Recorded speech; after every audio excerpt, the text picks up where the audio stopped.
Your mind is already more powerful than you think, and I'm about to show you how to convince it to do anything. But here's where it gets interesting. If you've ever struggled to push through a difficult task, felt like you were battling your own brain, or wondered how some people seem to effortlessly stay motivated, this is for you. Because the truth is, your mind is not the enemy. It just needs the right tools. And today I'm giving you the 7 ways to unlock your mind's full potential. Let's dive in. Visualize the outcome before you start. Ever thought about what's inside a millionaire's mind? Before they achieve their success, they see it clearly in their mind. And do you know who used this method? Jim Carrey. Before he became the superstar we know today, he used this exact method. He wrote himself a check for $10 million when he had nothing, and years later he cashed in a $10 million check for his role in a blockbuster movie. But here's where it gets really interesting, because Jim didn't just hope it would happen. He convinced his mind it was real before it ever came true. Remember, if you can see it, you can believe it. Visualization is like planting a seed of success. Your brain will find a way to make that vision happen if you fuel it enough. And here's the second point. Rewire your thoughts with positive reinforcements. Did you know your brain is wired to believe whatever you tell it most often? If you're constantly telling yourself, "I can't do this," do you know what will happen? Your brain will believe you. You start behaving like this, and you end up further away from your goal than ever before. There's a woman named Louise Hay who understood this better than most. She built her entire life around the power of confirmations. After a troubled youth and diagnosis of cancer, she repeated to herself, "I am healing every day," until amazingly she did.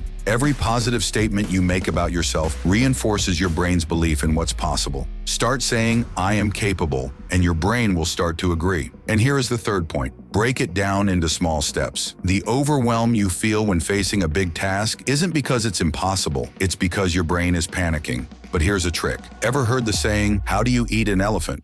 One bite at a time"? It's the same for your mind. There's a marathon runner named Eliud Kipchoge who said, "No human is limited." But even he doesn't run a marathon by thinking about the whole 26 miles at once. He focuses on one step at a time, 1 mile at a time. When you break down a massive task into bite-sized pieces, your mind doesn't feel overwhelmed. It's not just easier, it becomes achievable. The fourth point is the following. Use the power of habit. And here's where it gets really interesting. What if I told you the hardest part of getting anything done is just starting? There was a man named Charles Duhigg who studied why some people can stick to their goals and others can't. And what do you think? What's the answer? Habits.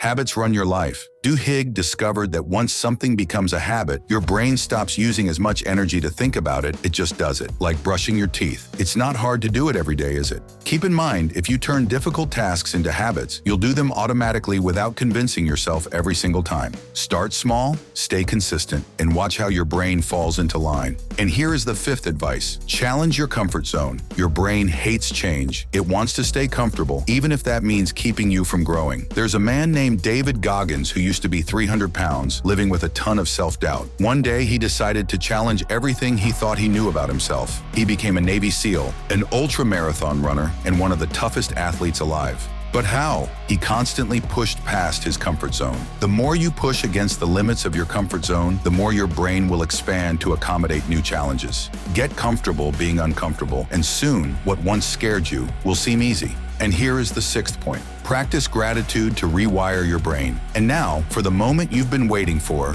did you know that practicing gratitude can actually retrain your brain? There's research that shows when you focus on what you're thankful for, your brain releases dopamine and serotonin. You know, those feel-good chemicals. It rewires your brain to see opportunities instead of obstacles. Oprah Winfrey is a prime example of someone who uses gratitude every day. She believes it's the single most important factor to her success. When you shift your focus from what's wrong to what's right, your brain stops seeing challenges as roadblocks and starts seeing them as opportunities. 7. Embrace failure as a learning tool. This final tip actually might surprise you. Can you tell me what's the one thing that holds most people back? It's fear of failure, but here's the catch. Failure is the best teacher. Take Thomas Edison. He failed over 1,000 times before inventing the light bulb. But when asked about it, he said, "I didn't fail. I just found 1,000 ways that didn't work." When you stop fearing failure, you give yourself permission to try. And trying is the only way to succeed. Every failure is just a stepping stone to success. Your mind has unlimited potential. All it takes is learning how to unlock it. So to recap, visualize, use affirmations, break things down, build habits, step out of your comfort zone, practice gratitude, and don't fear failure.